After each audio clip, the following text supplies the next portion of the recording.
السلام علیکم ورحمۃ اللہ وبرکاتہ۔ الحمد للہ رب العالمین والعاقبۃ للمتقین والصلاۃ والسلام علی اشرف الانبیاء والمرسلین نبینا و رسولنا و حبیبنا و امامنا محمد وعلی آلہ و اصحابہ اجمعین، اما بعد۔ یہ کسی ہمارے بھائی نے سوال بھیجا ہے کہ آج کل پاکستان کے مختلف علاقوں میں یہ ٹڈی دل نے حملہ کیا ہوا ہے، جو کہ فصلوں کو تباہ کر رہی ہے، درختوں کو پودوں کو نقصان پہنچا رہی ہے۔ تو کیا اس کو سپرے وغیرہ کے ذریعے قتل کیا جا سکتا ہے، ختم کیا جا سکتا ہے؟ اور یہ بھی بتایا جائے کہ بعض لوگ یہ کہتے ہیں کہ اس کا کھانا ہمارے لیے حلال ہے، تو کیا یہ بات صحیح ہے؟ اگر یہ بات صحیح ہے تو اس کو کیسے کھایا جائے، اس کا طریقہ کیا ہے؟ اور یہ بھی بتایا جائے کہ کیا اس کا کوئی فائدہ بھی ہے یا نہیں۔ اس سلسلے میں سب سے پہلی بات تو یہ ہے کہ جہاں تک اس کے کھانے کی بات ہے تو یہ بالکل صحیح ہے، حلال ہے، کھایا جا سکتا ہے اسے۔ اور یہ نبی اکرم صلی اللہ علیہ وآلہ وسلم کی بالکل صحیح حدیث سے ثابت ہے۔ آپ صلی اللہ علیہ وآلہ وسلم فرماتے ہیں کہ احلت لنا میتتان و دمان، ہمارے لیے دو مردار حلال کر دیے گئے ہیں اور دو خون بھی حلال کر دیے گئے ہیں، کیونکہ امت مسلمہ کے لیے عام حکم یہ ہے کہ وہ مردار کا گوشت نہیں کھا سکتے، ان کے لیے مردار کا گوشت کھانا حرام ہے یا مردار کھانا حرام ہے۔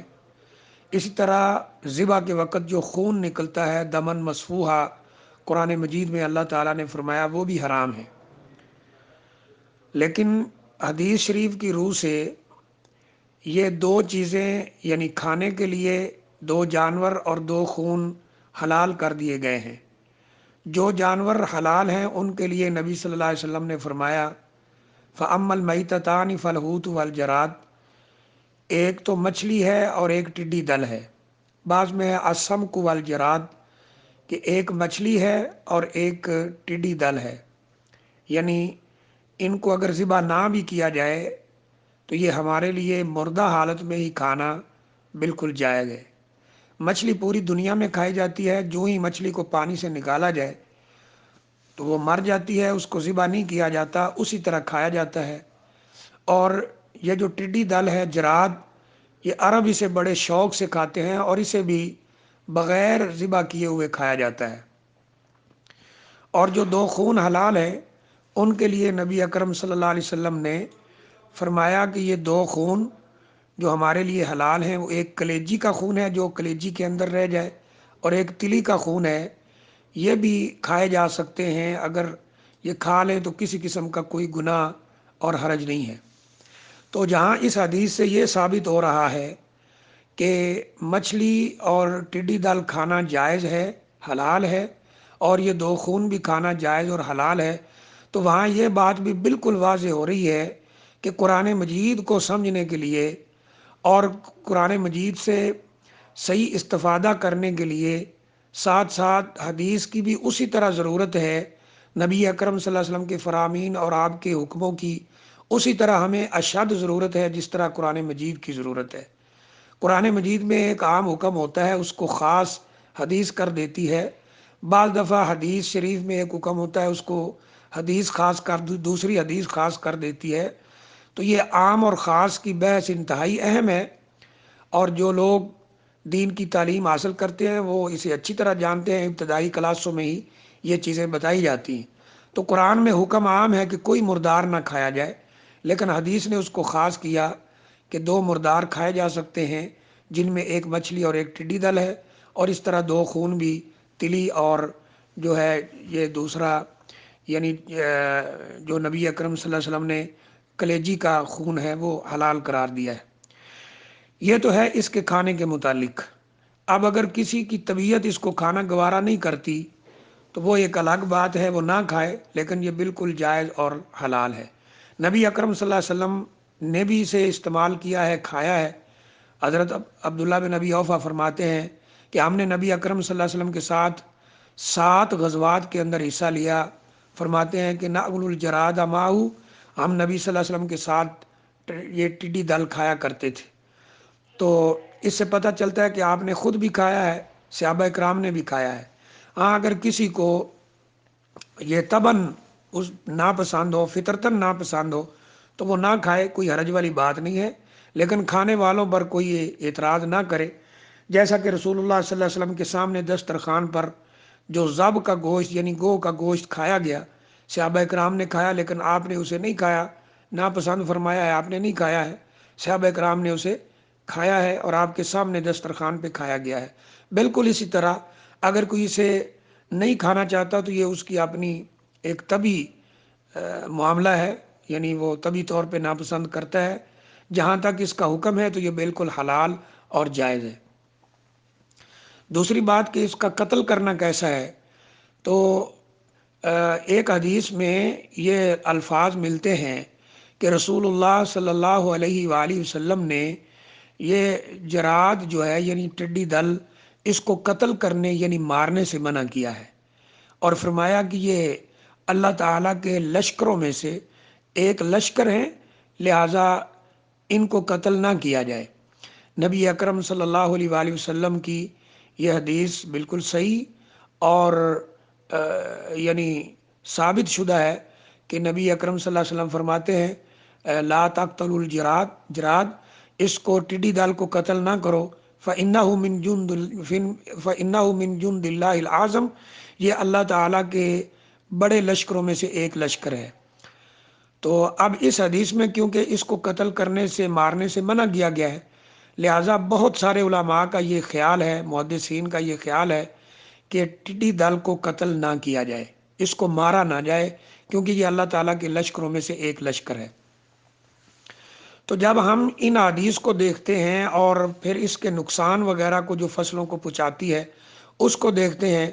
تو علماء کے کلام کو پڑھتے ہیں، محدثین کے کلام کو پڑھتے ہیں، فقہاء کے کلام کو دیکھتے ہیں، تو جو نتیجہ ہمارے سامنے آتا ہے وہ یہ ہے کہ یعنی اس کو مارنے کے حوالے سے، جو نتیجہ ہمارے سامنے آتا ہے وہ یہ ہے کہ اگر ٹڈی دل کسی قسم کا کوئی نقصان نہ پہنچائے تو اس کو قتل کرنا بالکل حرام ہے، یعنی بالکل صریح نبی اکرم صلی اللہ علیہ وسلم نے اس کو قتل کرنے سے منع کیا ہے۔ لا تقتلوا الجراد، یعنی اس کو قتل نہ کرو، اس کو مارو نہیں۔ تو اگر یہ نقصان نہیں پہنچاتی ہے تو اس کو مارنا، قتل کرنا یہ بالکل ناجائز ہے۔ نمبر دو، کھانے کے لیے اسے پکڑنا، مارنا وہ بالکل جائز ہے، جیسا کہ رسول اللہ صلی اللہ علیہ وسلم نے فرمایا کہ ہمارے لیے السمک والجراد یعنی ٹڈی دل اور مچھلی کھانا ہمارے لیے بالکل جائز اور حلال ہے۔ تو اس لحاظ سے اگر اسے پکڑا جائے اور اس کو کھایا جائے تو اس میں کوئی حرج والی بات نہیں ہے۔ نمبر تین یہ ہے کہ اگر یہ فصلوں کو نقصان پہنچانا شروع کر دے یا انسانوں کو نقصان پہنچانا شروع کر دے تو کیا اس کو مارا جا سکتا ہے؟ تو اس میں علماء دو رائے رکھتے ہیں۔ بہت سے علماء اس بات کے قائل ہیں کہ پھر بھی اس کو قتل نہ کیا جائے، لیکن جمہور فقہاء اور بہت سے محدثین یہ کہتے ہیں کہ اگر یہ نقصان پہنچانا شروع کر دے تو اس کو مارا جا سکتا ہے، قتل کیا جا سکتا ہے۔ آج کل کے زمانے میں سپرے کے ذریعے ہو یا کسی اور طریقے سے ہو تو اس میں کوئی حرج نہیں ہے، اور وہ بطور دلیل یہ بات ذکر کرتے ہیں کہ کسی مسلمان کو قتل کرنا وہ حرام ہے، لیکن اگر وہ کسی کے گھر میں گھس آتا ہے، نقصان پہنچاتا ہے، مال چھینتا ہے، یا گھر کی عورتوں پہ اللہ معاف کرے حملہ کرنے کی کوشش کرتا ہے، ان کی عزت پہ حملہ کرنے کی کوشش کرتا ہے، تو اپنے دفاع میں اگر کوئی گولی چلاتا ہے اور ڈاکو کو لگ جاتی ہے تو وہ قتل جو ہے یعنی اس ڈاکو کا اس کے لیے جائز ہوگا، اور اس سے کوئی قصاص اور بدلہ یعنی صاحب البیت گھر والے سے نہیں لیا جائے گا۔ تو اس لحاظ سے وہ کہتے ہیں کہ کیونکہ یہ فصلوں کو نقصان پہنچا رہی ہے لہذا اس کو قتل کرنا بالکل جائز ہے۔ ایک بات اس میں یہ بھی قابل ذکر ہے کہ ہمارے جو بزرگ ہیں وہ بتایا کرتے تھے اور ابھی بھی بتاتے ہیں ایسی باتیں الحمدللہ، کہ یہ بہت پہلے، کافی عرصہ پہلے یہ آتی تھی، یعنی یہ ٹڈی دل، تو اس کو بھگانے کا ایک طریقہ استعمال کیا جاتا تھا جس میں اس کا قتل بھی نہیں ہوتا اور یہ بھاگ جاتی ہے، اور وہ یہ تھا کہ یہ لوہے کا جو خالی ٹین وغیرہ ہوتا ہے اس کو لے کے یعنی وہ اس کا شور کیا جاتا تھا، آواز نکالی جاتی تھی اس کے ذریعے، تو یہ بھاگ جاتی تھی۔ تو اس کا مطلب ہے اگر آج کل یہ یعنی جیسے فصلوں سے پرندے اڑانے کے لیے وہ ایک مادہ استعمال کر کے دھماکہ کیا جاتا ہے، پٹاس وغیرہ اسے کہتے ہیں، یا گولی کے ذریعے یا کوئی ایسا طریقہ استعمال کیا جائے جس سے یہ بھاگ جائے، تو وہ اس کے قتل کرنے سے زیادہ بہتر ہے، اس کو مارنے سے زیادہ بہتر ہے۔ اب یہ سوال کہ اگر اس کو کھایا جائے تو کیسے کھایا جائے؟ عربوں کے ہاں یہ بڑی دل پسند یعنی غذا ہے، اور بہت ہی یعنی جو ان کے ہاں مہمان کوئی آتا ہے بہت اچھا مقام مرتبہ والا، تو اس کو بڑے شوق سے یہ پیش کرتے ہیں، اور جب یہاں یہ آتی ہے تو ان کے بچے اور بڑے سب اس کو پکڑ رہے ہوتے ہیں۔ یہاں بازاروں میں بکتی بھی ہے، اور یہ 50 ریال کلو اس دفعہ بکتی رہی ہے، یعنی پاکستانی پیسوں کے مطابق یہ تقریباً کوئی 2200-2300 روپے کی بنتی ہے، یعنی 2200 روپے کی تقریباً، یا 2300-400 روپے کی بنتی ہے، تو یہ بکتی رہی ہے۔ تو اگر کوئی ایسا طریقہ ہو سکتا ہو کہ وہاں سے پکڑ کے یہاں بھیجی جا سکے تو یہ اس سے بھی بہتر ہے، تاکہ یہ لوگ تو کھاتے ہیں تو یہاں بھیج دی جائے۔ جہاں تک کھانے کی بات ہے تو اس کو دو طریقے استعمال کرتے ہیں، یعنی پانی فل گرم کر کے اس کے اندر پھینک دیتے ہیں، اور اس کو اس طرح اوپر جو یہ اس کی ٹانگیں ایسی ہوتی بریک بریک سی، وہ اتار کر ابال کر یہ کھا لیتے ہیں۔ دوسرا طریقہ یہ ہے کہ گھی وغیرہ میں پھینک کر اس کو بھون کر کھا لیتے ہیں، اور بہت کم لوگ یہاں ایسے ہیں جو اس کو اسی طرح اس کے وہ اتار کر یعنی جو بریک بریک وہ اس کے ہوتی ہیں ٹانگیں سی، تو وہ کھا جاتے ہیں۔ تو یہ طریقہ ہے۔ تو بعض اطباء اس کے بہت زیادہ فوائد بتاتے ہیں کھانے کے۔ نمبر ایک، بعض اطباء جو ہیں یعنی طبیب، جو انہیں طبیب شاہ بھی کہتے ہیں، دیسی علاج کرنے والے، وہ کہتے ہیں کہ نمبر ایک، یہ بواسیر میں بہت زیادہ فائدہ دیتی ہے، یعنی بواسیر کے مریض کو بہت فائدہ ہوتا ہے۔ دوسرے نمبر پر یہ جسم کو چاق و چوبند بناتی ہے، یعنی جسم کو یہ انرجی مہیا کرتی ہے، چاق و چوبند بنا دیتی ہے۔ اور تیسرے نمبر پر ان لوگوں کے لیے یہ بہت زیادہ فائدہ مند ہے جو